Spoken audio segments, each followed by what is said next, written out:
2008年，全球金融危机爆发，华尔街投资银行雷曼兄弟轰然倒塌。当时，一位名叫詹姆斯·戈尔曼的高管正在摩根士丹利担任联席总裁。面对金融海啸，摩根士丹利同样危在旦夕，股价暴跌，市场信心崩溃，公司随时可能倒闭。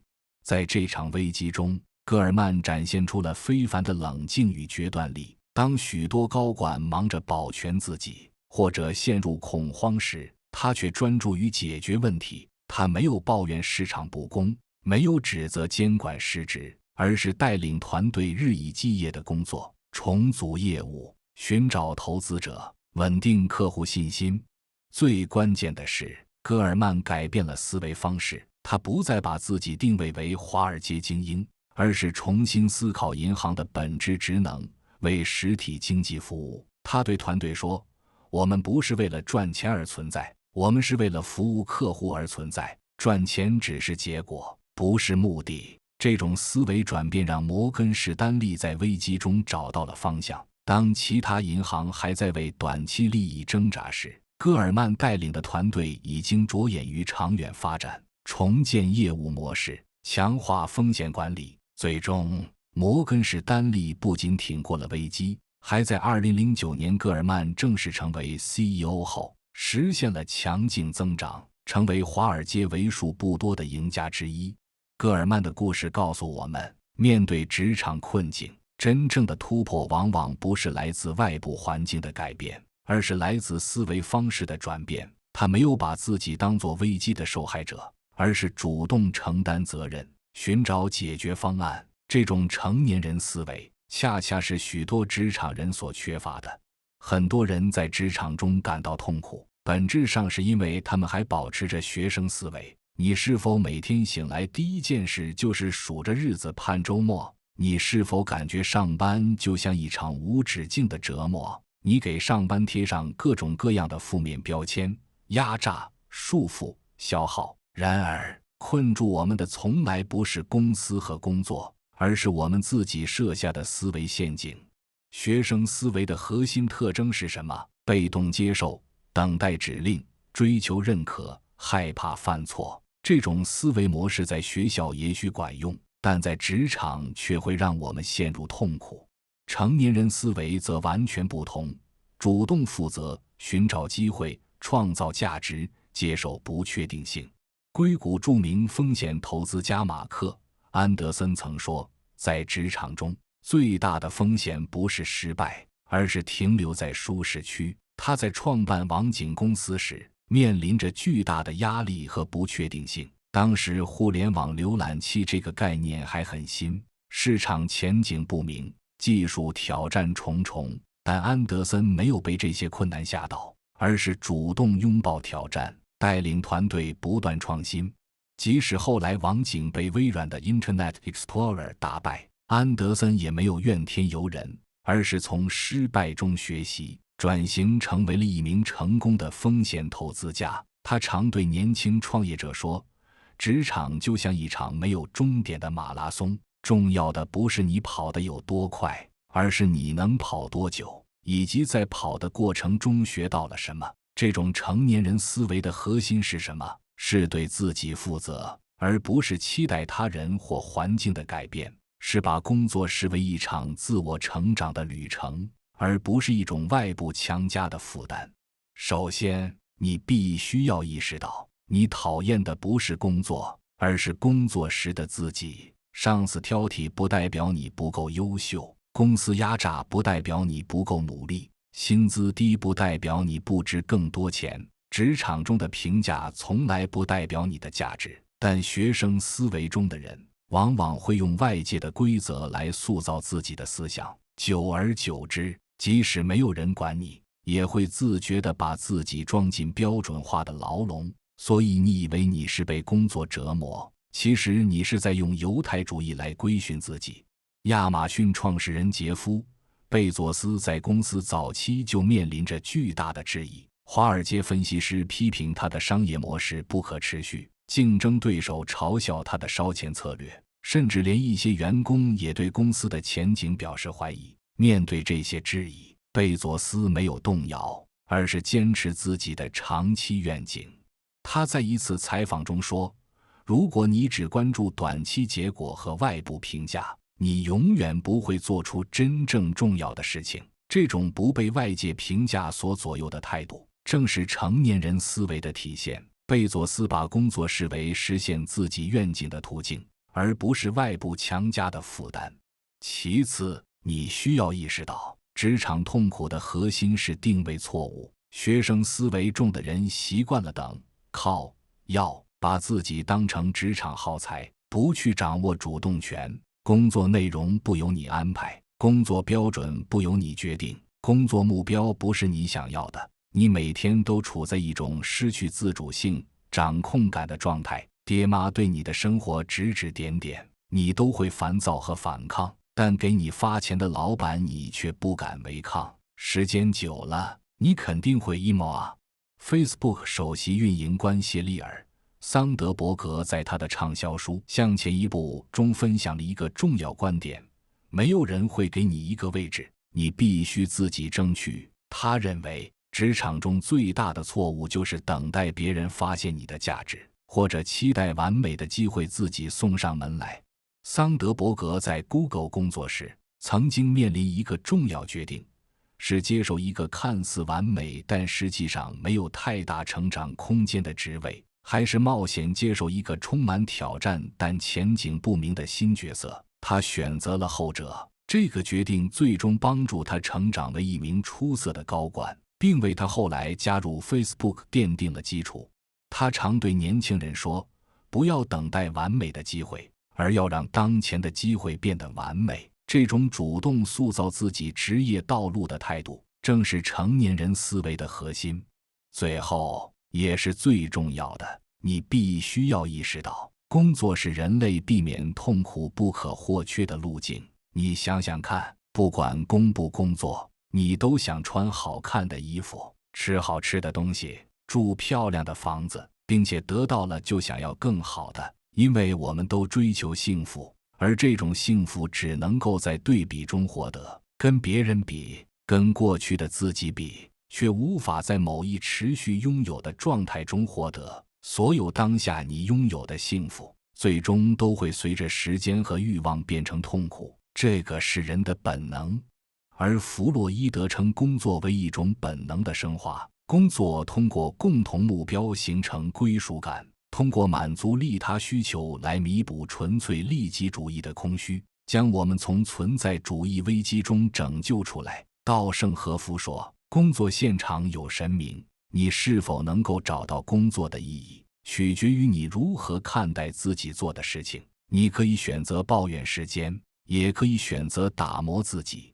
日本经营之圣稻盛和夫的故事特别能说明这一点。他出身贫寒，大学毕业后进入一家陶瓷公司工作。当时他被分配到一个技术部门，负责研发新型陶瓷材料。这项工作枯燥乏味，充满挫折，大多数实验都以失败告终。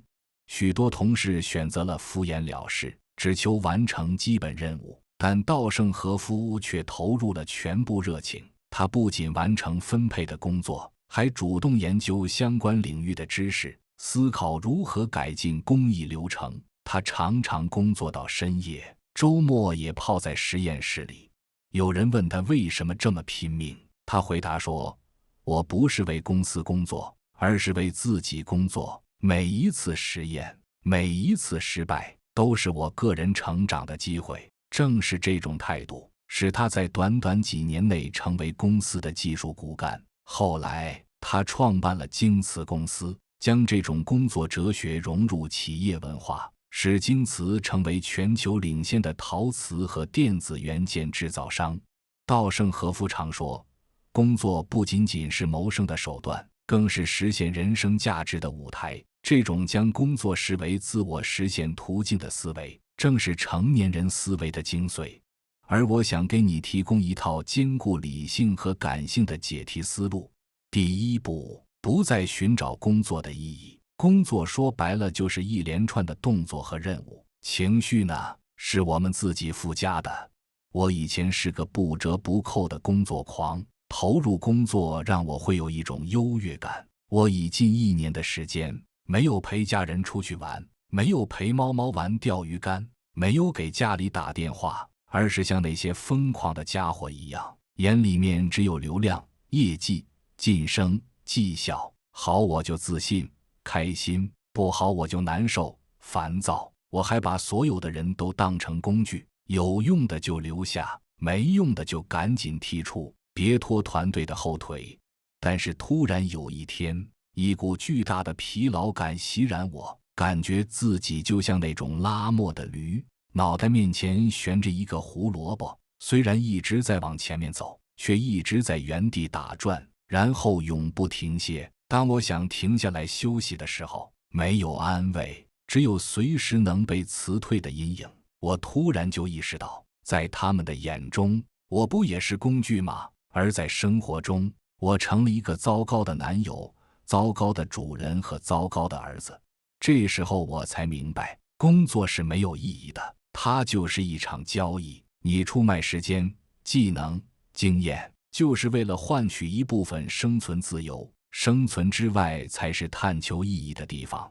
这种认识与前谷歌高管加德纳的经历非常相似。加德纳曾是谷歌最早的工程师之一，参与了多个重要项目的开发。在谷歌工作期间，他全身心投入，几乎没有私人生活。直到有一天，他的父亲突然去世，他才意识到自己错过了多少重要的家庭时刻。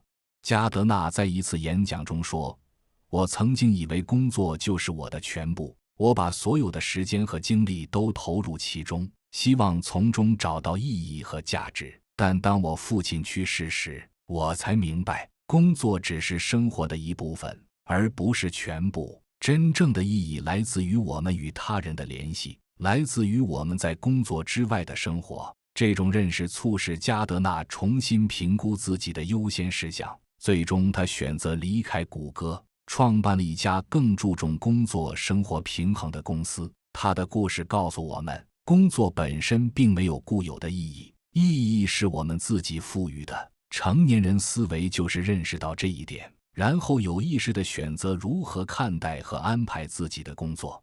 第二步，提高工作满意度。如果你痛恨自己的工作，那辞职一定不是一个好的选择。因为创业和自由职业意味着更高压的工作、更大的不确定性和更严重的生存焦虑，它并不适合我们所有人。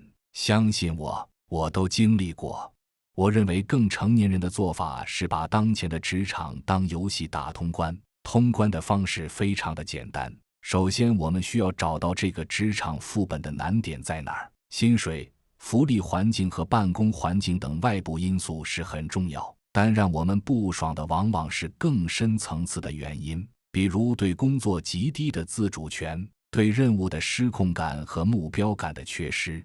我姐姐的上一份工作就是极度的糟心，因为她碰到了一个很糟糕的领导。每次在她以为工作要完成的时候，领导会在下班点前突然布置新的任务。每次安排工作，她自己也没有标准，要不断地去猜她的需求。更恶心的是，他会布置一些毫无意义、自我感动的工作来加重员工的负担。这种人提到就烦，你知道吧？破坏家庭和睦，他把人给惹毛了，最后让我们家属来承担负面情绪。然而现实一点，自主权掌控感并不是一开始就能享受到的，这是你在某一领域成为专家，获得更高的人力资本时才能够掌握的特权。归根结底就是你要变强，只是这个变强不一定要成为公司想要的样子，而是成为你下一步目标要的样子。我们可以从短期、长期、逃跑路线3条路径来设计。短期目标就是提升日常的体验，你可以跟上级提出职责调整，要求做更多自己想做的工作内容，而不是那些给你带来内耗的事情。最典型的学生思维就是领导布置的工作，你当面好的收到，背后又骂骂咧咧说老板有病，这么多的任务怎么可能做得完？其实没有必要，并不是拿着工资只能够当牛做马，这些都是可以商量的。跟领导说明你的想法和难处，争取更多的支持，反正失败了也不亏。再就是要多记录你的工作感受，哪些工作是你无法接受的，哪些工作是你擅长且喜欢的，这样在下一份工作中，你可以尽量的避免或者是去争取。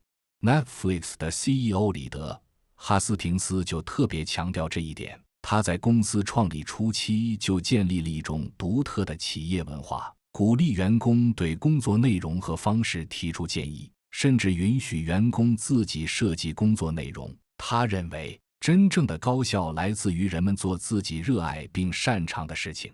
哈斯廷斯在一次采访中说，大多数公司都试图通过规则和流程来控制员工，但这只会扼杀创造力和主动性。我们的做法是给予员工足够的自由和责任，让他们自己决定如何最好地完成工作。这种思维方式不仅适用于管理者，也适用于普通员工。即使在最严格的环境中，我们也可以找到一些自主空间，主动提出建议，争取做更适合自己的工作。这种主动性正是成年人思维的体现。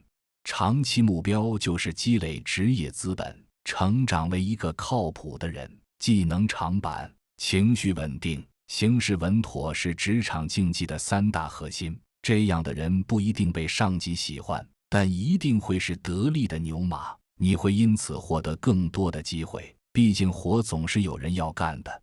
你可以通过主动承担上级讨厌的工作来增强自己在团队中的不可替代性，以此来换取一些重要项目的实践机会。你这么做不是为了讨好他，只是为了拿到更好的背书，为自己的以后铺路。记住，职场中努力是不值钱的，好的结果才可以兑换价值，有价值才有选择权。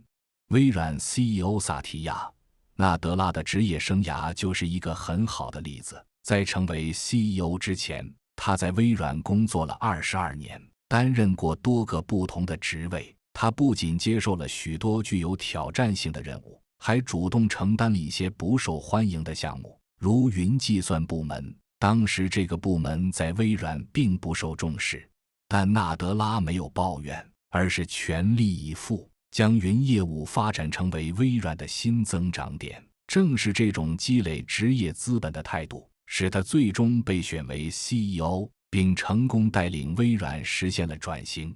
纳德拉常说，不要成为一个知道所有答案的人，而要成为一个能够提出正确问题的人。这种不断学习、不断挑战自己的态度，正是成年人思维的体现。那什么样的情况你可以考虑撤退呢？最少3个月，最长半年。在几番调整之后仍感觉不爽，讨厌这里的人和事，那就立刻开始副业实验，或者说是骑驴找马。我有个学工业设计的朋友，原本在央企工作，但是特别讨厌做某一环节螺丝钉的感觉，最后干脆辞职创业，做过干麻饭，卖过烤串，做过民宿，各种尝试后发现原来自己喜欢的是从0到1去开发产品，最后到杭州去当产品经理。我不支持辞职创业，但是人生方向确实不是想出来的，而是干出来的。干得足够多，你才知道自己的逃跑路线在哪。这让我想起了 Airbnb 联合创始人布莱恩·切斯基的故事。在创办 Airbnb 之前，切斯基是一名工业设计师，在一家设计公司工作。虽然工作稳定，但他感到缺乏挑战和成长。他没有立即辞职，而是开始在业余时间尝试各种创意项目。当他和室友因为付不起房租，决定出租公寓里的空气床垫来赚取额外收入时， Airbnb 的想法诞生了。切斯基后来在一次演讲中说，最好的创业想法往往来自于解决你自己面临的问题，但你不可能预先知道哪个想法会成功，你必须去尝试，去实践。这种通过实践探索自己真正热爱的事情的方法，正是成年人思维的体现。成年人不会等待完美的机会或灵感，而是通过不断尝试和调整来找到自己的方向。第3步，建立个人投入产出坐标系。职场还有一种痛苦叫投入没有产出，你感觉自己的时间和精力都被浪费了，却好像什么都没有得到。最好的解决方案就是把你的精力和收益量化，找到一个最佳的工作方案。我们可以画一张图，横轴是精力消耗，纵轴是收益。高消耗高收益的就是一些复杂的项目，高难度的业务拓展以及领导和管理团队的工作，长期投入可能会过劳，需要我们优化工作方式，做好能量管理。低消耗高收益的就是一些练习高杠杆技能，积累可复用资产，建立关键人脉以及创意性思考的工作。这些能力掌握后，可以在很多的场景复用。我们每天应该至少花 50% 的时间在这些工作，确保你在成长。低消耗低收益的就是一些文件整理和工作，回复轻松但没什么价值，集中时间高效处理。高消耗低收益的就是一些机械性重复、低效沟通或者过度优化的工作，很容易让我们陷入瞎忙的状态。要学会优化流程，利用一些 AI 或者生产力工具提效，减少投入。打工不就是为了带薪投资吗？学商业模式，学产品开发，学用户调研，学品牌营销，找到自己的市场定位，掌握养活自己的手艺。你不是在被工作消耗，而是在工作中练级。所以人生就是视角问题，你把自己看成流水线上的螺丝钉，那你就会越用越损耗；你把自己看成是人生实验的设计师，那你就会无限进步，无限成长。这不是阿 Q 精神，而是清醒的自我救赎。就像加缪笔下的西西弗斯，真正自由的人会在重复中创造仪式感。工作而已，不必上头。大家都是在假装喜欢上班，你别把自己眼睛蒙起来了。特斯拉和 SpaceX 的创始人埃隆·马斯克就是这种思维的典范。尽管他的工作强度极高，经常工作100小时以上，但他总是将时间投入到那些能产生最大回报的活动中。他专注于解决关键技术问题，制定战略决策和招募顶尖人才，而将日常运营交给信任的团队成员。马斯克在一次采访中说：“我的时间非常宝贵，我必须确保每1分钟都用在最有价值的事情上。”这种高效利用时间和精力的思维，正是成年人思维的体现。成年人思维的核心是什么？是把自己视为资源的管理者，而不是资源的被动接受者。是主动选择如何投入时间和精力，而不是被动的接受安排。是关注结果和价值，而不是过程和努力。回到开头詹姆斯·戈尔曼的故事，他在金融危机中的表现之所以出色，正是因为他具备了成年人思维。他没有抱怨环境的恶劣，而是专注于自己能控制的因素。他没有被短期困难吓倒，而是着眼于长远发展。他没有把自己定位为受害者，而是主动承担责任，寻找解决方案。这种思维方式不仅帮助他度过了危机，还使他成为了一名成功的 CEO， 带领摩根士丹利实现了持续增长。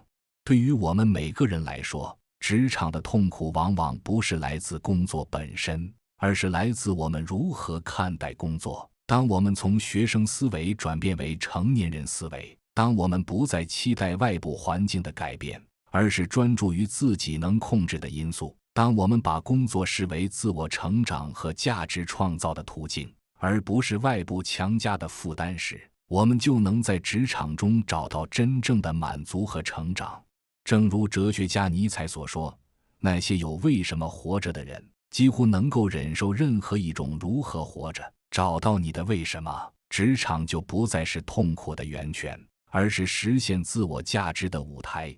不要被学生思维束缚，拥抱成年人思维，你会发现职场的天空比你想象的要广阔得多。